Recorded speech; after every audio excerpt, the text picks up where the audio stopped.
The Denver Broncos will face one of their stiffest tests of the season as they take on electrifying young rookie quarterback CJ Stroud and the Houston Texans in Week 13. We'll break down why that's a big challenge for Denver in today's brand new episode, Locked on Broncos. You are Locked on Broncos, your daily Denver Broncos podcast. Part of the Locked on Podcast Network. Your team every day.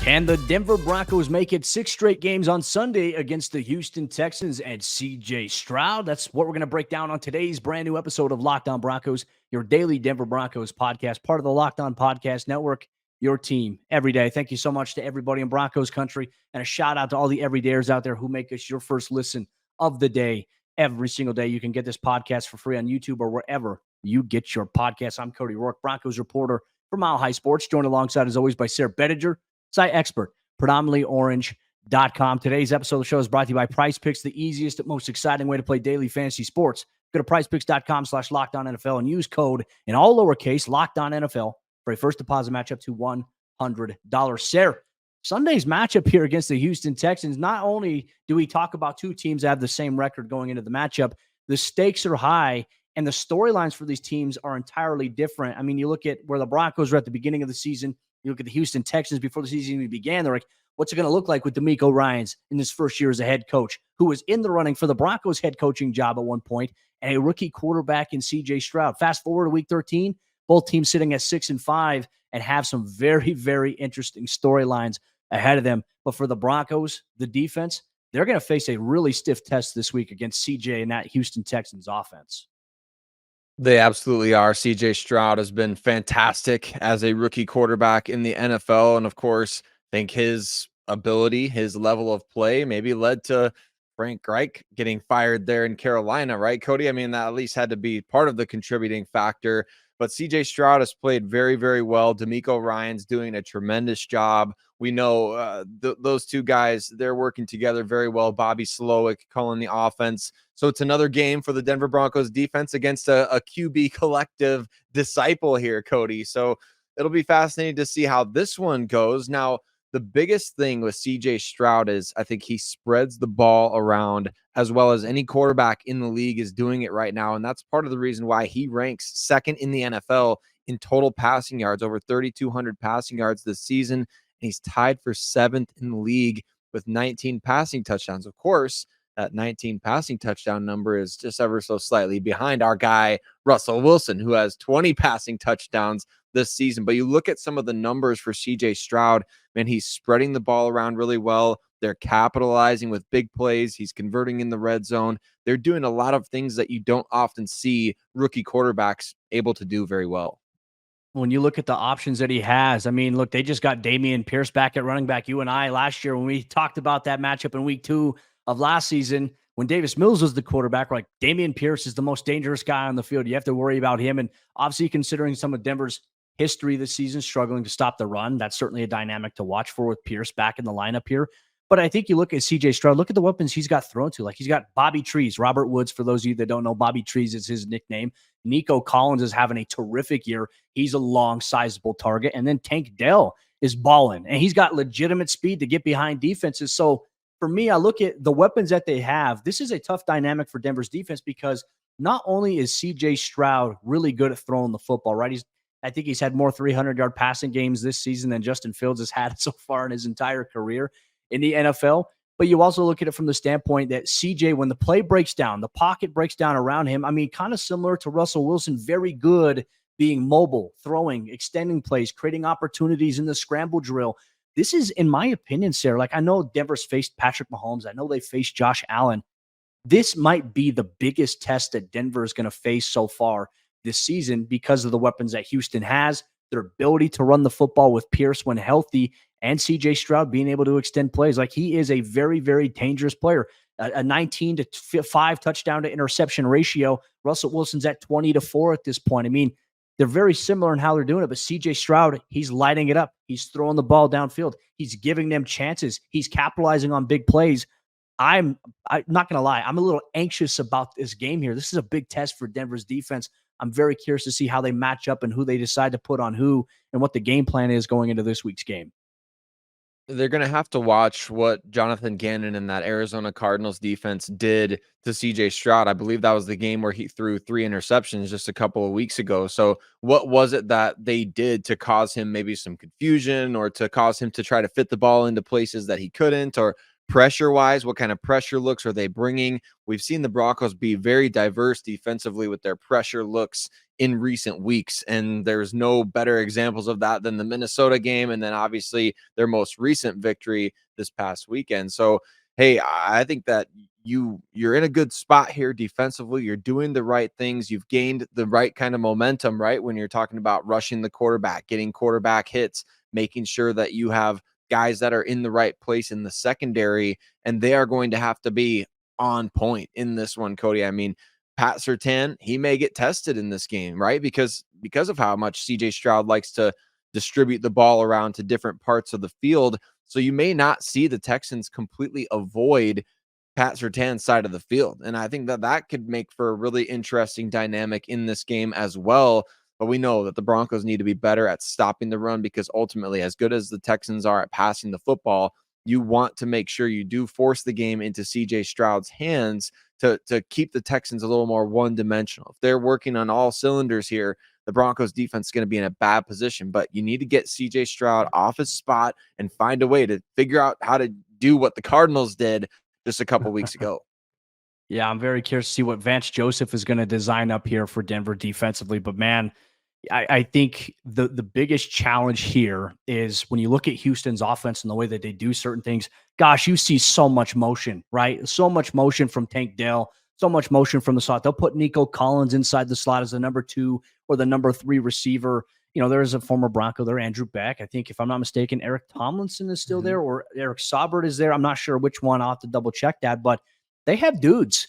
They have guys that are dudes, man. And their offense is clicking on all cylinders. Their defense has some talent to them. And obviously, we'll dive deep into the Texans defense, what the Broncos offense has to do this week against Houston. We'll dive deep into that conversation discussion here on today's episode, Locked On Broncos.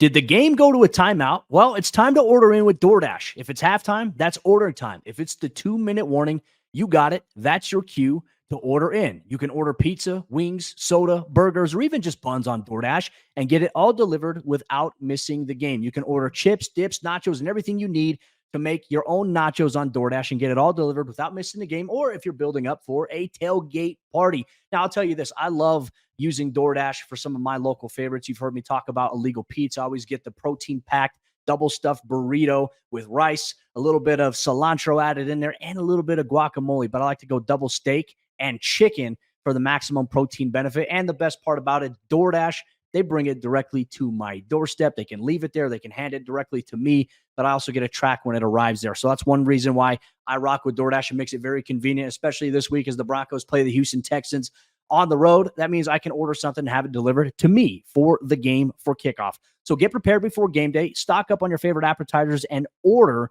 all of your tailgate gear on DoorDash. Then get ready to watch your team win. Get 50% off up to a $10 value when you spend $15 or more on your first order when you download the DoorDash app. Once again, you can get 50% off up to a $10 value when you spend $15 or more on your first order when you download the DoorDash app and you enter code LOCKED23, subject to change, terms apply. Today's Locked On Broncos is also brought to you by our friends over there at PrizePicks. And as you all know it, PrizePicks is daily fantasy sports done right. PrizePicks is the largest daily fantasy sports platform in all of North America. PrizePicks is the easiest and most exciting way to play DFS, where it's just you against the numbers. PrizePicks is the most fun that I've had, winning up to 25 times my money this football season. You just select 2 or more players, you pick more or less on their projected stats, and then you place your entry. It's that simple. And with basketball season here, you can now pick combo projections across football and basketball from the Specials League. It's a league created specifically for combo projections that includes 2 or more players from different sports or leagues. For example, you can use Stephen Curry and Travis Kelce at a 10.5-point combo of 3-pointers made, and on top of that, receptions overall. On top of that, PrizePicks also offers a reboot policy so that your entries stay in play even if one of your players, they get injured. For football and basketball games, if you have a player who exits the game in the first half and does not return in the second half, that player is rebooted, and PrizePicks is the only daily fantasy sports platform with an injury insurance policy. Go to PrizePicks.com/LockedOnNFL and use code LockedOnNFL for a first deposit match up to $100. Once again, go to PrizePicks.com/LockedOnNFL and use code LockedOnNFL for a first deposit match up to $100. If the Denver Broncos keep on running the ball, it really does feel like they can beat just about anybody as we look forward to the final 6 games of the season, starting with the Houston Texans and whether or not the Broncos can keep up this streak of running the ball that they're on. And we're going to talk about why that could make a huge difference in this game against Houston and what the Broncos need to do in order to keep pounding the rock. But before we go any further, I want to give a huge shout out and say thank you to every single one of you that makes Locked On Broncos your first listen of the day every single day right here on the Locked On Podcast Network, your team every day. And for you everydayers, whether you listen to podcasts wherever you find podcasts, as well as watching Cody and I on YouTube, especially for those of you that subscribe to the show, and we appreciate every single one of you, and we love getting to do this. So thank you for your support. Thank you for listening and for being part of us and rocking with us every single day here. Cody, Broncos need to keep pounding the rock. They did it 39 times against the Cleveland Browns. It's a recipe for success. If you can utilize 39 offensive plays to run the ball, I mean, there's no doubt that you're probably going to win the game. I mean, there's no question. If you're running the ball that much, unless you're, the Iowa Hawkeyes or something, you're probably coming away with a victory. The Denver Broncos, they're running the ball well. The offensive line is gelling. What does this team need to do against Houston? A pretty good run defense to keep this train chugging along. Well, I just remember last year too, that not without even D'Amico Ryans being there, the run defense for the Texans when Denver played them in week 2 last season was tough. It was hard for Javonte Williams to really get anything going in that game. So I think if they can come out here and find a way, and the one play I think I like Denver doing the most, it's that rush draw, right? It's like where Russ is in the shotgun. He gets the ball and it's like a quick handoff where he's also assisting, pushing the running back right in the back, guiding him into the hole. Denver's had a lot of success doing that and also maybe doing some trap plays there, but they've struggled consistently running the ball to the outside, right? That I think is an issue we're going to, maybe see how do the Texans defend that? Because coming into last week's game, okay, hey, the Cleveland Browns were one of the best defenses in the NFL, but Denver was able to run the ball, as you mentioned, for 169 rushing yards on 39 total attempts against them. Russell Wilson had 11 total carries in a game. When is the last time we've seen Russ have 11 carries in a football game, let alone the QB read option? It's been a while since we've seen that, but then a healthy dose of Javonte Williams, Samaje Perine, even Jaleel McLaughlin at times. Denver has to continue to be diverse with how they're running the football. And look, you're going to have to pound the rock inside. You're going to have to try to capitalize. What is a mismatch? How can you get, in my opinion, I think Quinn Miners is the best guard in football right now. How do you get him into a position where he can create more opportunities, run behind your strength? I think Mike McGlinchey and Quinn Miners and even Lloyd Cushenberry, I think that right side is Denver's strong side in terms of running the ball. How do you open up those lanes and those opportunities? You're going to have to try to get to the outside at times, but we've seen Denver get to the outside on a big run with Javonte and all of a sudden called back to what I thought was a very bad holding call against Cortland Sutton. I didn't feel like that was holding, but the NFL, they had their own ideas. The refs thought it was whatever they thought it was, and so be it. But Denver this has to be the emphasis here. And also, I think Denver can capitalize too. Like if they do get the run game going, I mean, Sayre, we're seeing it open things up in the passing game. This could very well be a game where, hey, it's indoors. The Broncos' first indoor game that they're going to play this season, Sayre. Russ could air it out in this game in big-time fashion. Look, there's Derek Stingley Jr., though, who's probably going to guard Cortland Sutton. Remember that matchup last year? Cortland had 12 total targets or 12 catches, 11 or 12 catches in that game on 12 targets. And he had a big production, but he was a rookie. He's gotten a lot better, and he's a little more stingier now. That feels like that game was like a lifetime ago at this point, doesn't it? I mean, there was still optimism for the Broncos at that point in the 2022 season. So, wow, it's kind of crazy to think back. I'd almost pushed that out of my memory completely there. But you're right, Cody. If Houston's run defense, which has been pretty good this season, right? Obviously, they've been good defensively overall. But Houston, they're only averaging 3.6 yards per carry. They're 8th in total rushing yards allowed. So it could be some tough sledding, and the Broncos are going to have to be more dynamic, more diverse offensively to win this game. You may not be able to run it 39 times, right? Because like you said, Russell Wilson carried it 11 times against. So what do you have to do? I think getting Jerry Jeudy a little bit more involved is in the cards. Yeah. Marvin Mims these guys, I don't know when. I know we've seen about a comment today, Cody, asking about Greg Dulcich. I don't even know if he's going to start ramping up at practice anytime soon, but that's not the case. So, hey, no Greg Dulcich, but the tight end position, maybe there's an opportunity there to get somebody more involved in the passing game. I mean, I just think, yeah, you got to diversify what you're doing. You want to establish the run. You want to have, the ability to stay effective there. But at the same time, you may need to attack this Houston secondary in order to convert third downs, in order to convert in the red zone, and maybe take some big shots downfield once again, as we've seen the Broncos continually have some success in that area as well.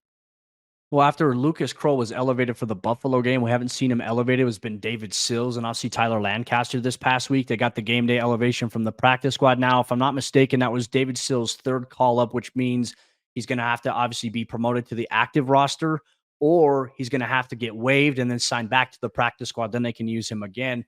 This could be a week we see Lucas Kroll activated here on a game day elevation. He's got 2 more standard elevations to be able to be used here. And I like that point there. We've also seen Adam Troutman get a little bit more involved in the last 2 weeks in the passing game. Is it game breaking? No, but hey, he caught a touchdown and he had 2 key first downs in a 2-minute drill in the first half against the Minnesota Vikings just a couple weeks ago. So there are things that they can build upon here. I also think they got to capitalize on field position. I mean, I think for the most part, no team is going to actually kick the ball to Marvin Mims in the kick return department. They'll more than likely boot it out of the end zone if they're smart, which they have been doing that. But maybe Marvin could also help them this week in terms of flipping field position with the punt return game. He didn't really get any opportunities to return much this past week. There were high punts by CJ Stroud. I butchered his last name right there. I apologize for that, but you guys know what I'm saying. He's got a leg on him, and it's going to be indoors. You don't have the altitude descent there, so there could very well be a situation where Marvin Mims has some explosive plays in the return game that at least gets Denver near midfield or past midfield. Heck, could Denver even score on a special teams play? I think that would be a huge benefit to them, especially against a Houston Texans team. And then obviously coming into this matchup, the Texans, they ranked 8th in rushing yards allowed and 3rd in yards per carry, allowing 3.6 yards per carry. So it's not easy, right? And it's stingy, and they pinch the gaps really well, and they're very disciplined. This is going to be a tough test, probably Denver's toughest test so far of the season when we talk about an opponent and when we talk about, hey, you're on a 5-game win streak. Now everything is crucial. You have 6 games left. 5 of the 6 are against AFC opponents. Denver's got to take care of business with a 3-4 conference record. The Houston Texans, they're not going to make it easy here. And look, Broncos country, one thing we know, we've been talking about here on the show, the Broncos have been playing good football. We know they can play even better at times. They are not even playing their best football yet, in our opinion. Sean Payton also believes the same thing. What does Denver have to do, and what areas can they improve? Well, we'll dive deeper into that in today's episode, Locked On Broncos. Today's Locked On Broncos is brought to you by our friend over there at LinkedIn Jobs. And when you're hiring for your small business, you want to have as many top-tier candidates as possible to interview.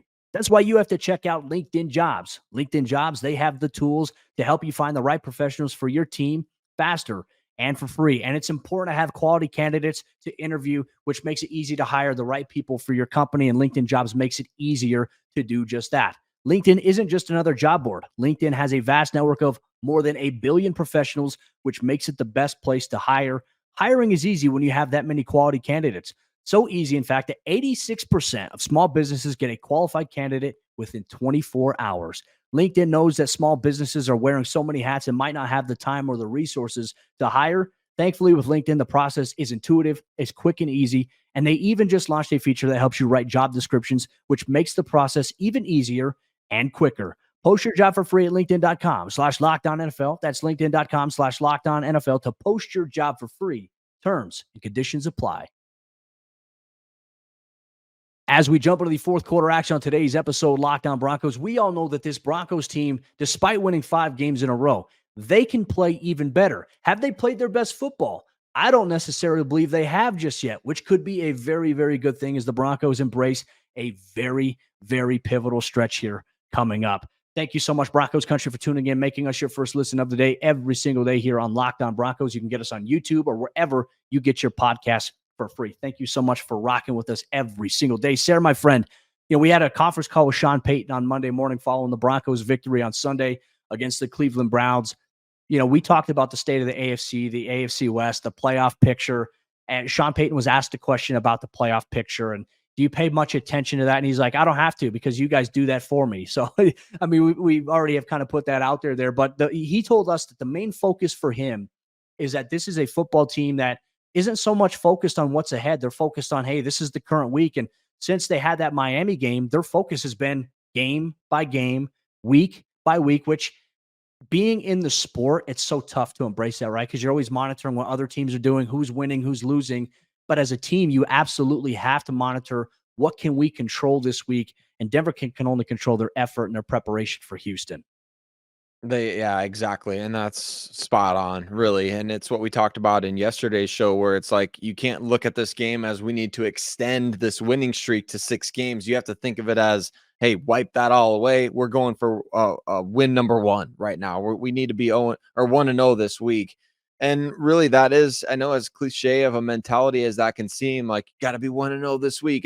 You really do have to reset and reframe in your mind. You can't just say, well, we're on a great streak right now, we got to keep it going, because that's when that tension starts to build and you start stretching. Eventually, hey, we all know it's going to snap, right? And so you want to be able to reset and refocus so that you're not getting to that point of being overly stretched, right? So Sean Payton realizes one of the biggest ways that this Broncos team needs to improve is in the red zone. Now, we spent some time on Monday talking about the fact that, hey, Russell Wilson, he's completed 17 touchdown passes among his 34 total pass completions in the red zone, which is an insane rate. And yet Sean Payton said when he was asked about that, Cody, he's like, let's back it up here for a second because we haven't been good in the red zone. And it's true. I mean, they're bottom half of the league in the red zone conversion rate. And we've talked about it on the show after Buffalo, after Minnesota, after a number of games. So where even that Kansas City game where the Broncos won pretty handily, I would say, even after those 3 games right there that you won, you're looking back and you're thinking, man, they could have won by 2 touchdowns if they would have scored touchdowns, right? I mean, they're kicking a lot of field goals, not converting a ton of red zone opportunities into touchdowns. And that's where we're seeing a little bit of disconnect.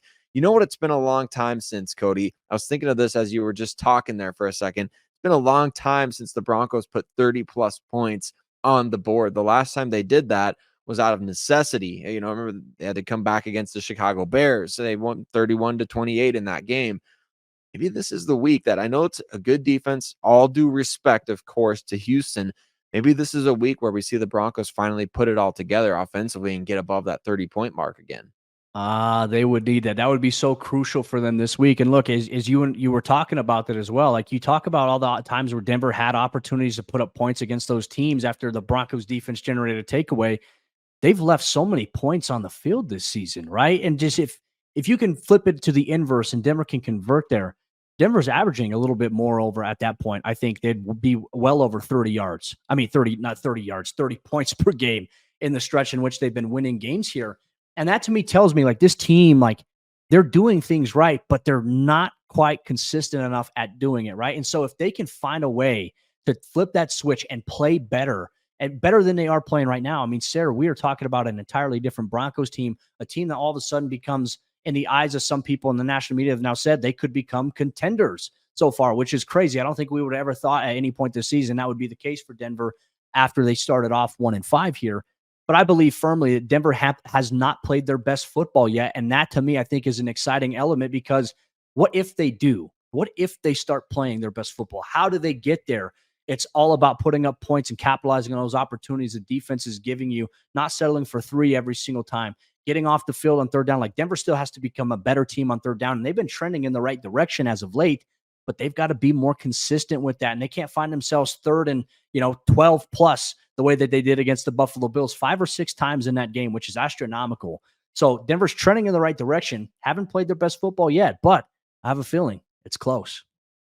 I do too. I feel like it's been kind of bubbling and brewing beneath the surface lately. It's those opportunities that they're getting, and it's not just the countless extra possessions they're getting off of the defense creating turnovers either. I mean, they are driving the ball down the field, and unfortunately, a number of these really good drives that they've had have been absolutely killed by penalties or a bad mistake by a player or a fumble by Russell Wilson, like we saw this past weekend. I mean, there's one thing after another where it just feels like there's something always tugging in the way of this team really being efficient in the red zone. And they're getting opportunities. They're driving the ball. They're getting good starting field position regardless of the turnovers. They are number 3 in the entire NFL in starting field position. When you combine the starting field position average that the Broncos have, the way they run the ball, the way the offensive line is playing, the relatively mistake-free football that we're seeing from them, they should be among the best in the NFL when it comes to the red zone, but we're just not cashing in. We need to see more, maybe opportunities for Jerry Jeudy in the red zone. Maybe need to see a better running game in the red zone, because remember, this past weekend against Cleveland, the Broncos notched just their 2nd and 3rd rushing touchdowns of the season. They only had 1 rushing touchdown going into that Cleveland game this year, which is insane to me. So they need to run the ball better in the red zone. They obviously need to, extend those drives. Don't have drive killing penalties. Don't put yourself behind the sticks. Once you get into the red zone, don't pull yourself out by taking a unnecessary sack, things like that. So there's a lot of factors that go into it, Cody, but ultimately you're right. They are leaving a lot of points out there on the field. I like the Jerry Jeudy mention that you brought up here, because look, Jerry's had a relatively quiet. I think this past week was quiet. He had some big plays against Minnesota, but like he only had 3 total targets. He had 2 catches, 11 yards on 3 total targets in this game. One of those targets was knocked away, which should have been, in my opinion, pass interference inside the end zone there on a Browns defender there. So getting Jerry more involved versus just throwing him the screen game or the smoke screen. Cortland Sutton saw 6 targets this past week, had 3 catches, had an incredible catch that got called back due to offensive pass interference. But then Javonte was the next highest targeted receiver against the Cleveland Browns. He had 6 targets, but he had 3 catches overall for 6 yards. So they're going to have to find a little bit more balance. And we did see Marvin Mims in the scramble drill. I thought he and Russ did a great job this past week. He had 2 catches, 24 yards, including that one on the scramble drill that was, gained for 16 yards on a crucial 3rd down there. So Denver has the pieces to do it. Can they find balance? Can they find consistency? That, to us, is the biggest question for this team heading into Sunday's matchup against the Houston Texans. Broncos Country, we always want to know what you thought of today's episode, Locked On Broncos. If you're watching on YouTube, comment it down below. If you're listening wherever you get your podcast, make sure you let us know on social media, at Cody Roark NFL, at Sayre Bedinger, at Locked On Broncos. But that'll wrap up today's episode of the show. For all you everydayers out there, here's what you can expect on tomorrow's installment of LOB. That's our good friend Sayre Bedinger sitting down with John Hickman, host of the Locked On Texans podcast. They're going to cross it over to preview the biggest storylines for these teams, key matchups to watch, and what each team needs to do to come out of Sunday's big-time game, a morning 11 o'clock a.m. Mountain Time kickoff, how that's going to play out. That's going to be huge. They'll have you covered on tomorrow's brand new episode, Locked On Broncos.